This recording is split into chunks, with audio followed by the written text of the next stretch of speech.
Right, ఇక్కడ BJP ఏం చేస్తుందా అన్న సందిగ్ధంలో అందరూ ఉంటే అసలు విజయ్ ఏం చేయబోతున్నారు? విజయ్ తమిళనాడు సీఎం కాబోతున్నారు అని కూడా కొన్ని సర్వే సంస్థలు మాట్లాడుతున్నాయి. అంటే దాని బిహైండ్ చాలా పెద్ద విషయమే జరగబోతుంది అనేది అర్థమవుతుంది.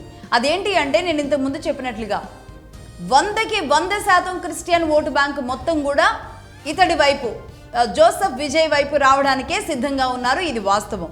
ఏ ప్రాంతాల్లో ఉంటారు అంటే కన్యాకుమారి జిల్లాలో 44%, తిరునల్వేలి, రామనాథపురం, చెన్నై సిటీ, శివగంగ ఇలాంటి అన్ని ప్రాంతాల్లో కూడా దాదాపుగా 90% క్రిస్టియన్లు ఎవరైతే ఉన్నారో వీళ్ళందరూ 90 కాదు, నిజానికి 99% వచ్చినా సరే ఆశ్చర్యపోని అవసరం లేదు.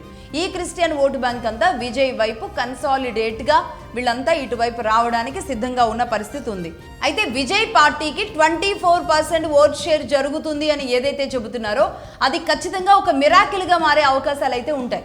ఎందుకు నేను ఇంత బలంగా చెబుతున్నాను అంటే ఏమాత్రం అవకాశం ఉన్నా విజయ్ టార్గెట్ మొత్తం కూడా సీఎం కుర్చీ అనేది కనబడుతుంది. కాబట్టి ఏ మాత్రం అవకాశం ఉన్నా అది డిఎంకే నుంచైనా, లేదంటే ఏఐడిఎంకే నుంచైనా, లేదంటే ఇంకొకళ్ళందరూ కలిసి బయటకు వచ్చైనా సరే తాను సీఎంగా అవడానికి ఉన్న ప్రతి అవకాశాన్ని కూడా అందిపుచ్చుకోవడానికి విజయ్ చాలా టార్గెటెడ్గా పనిచేస్తున్నారు.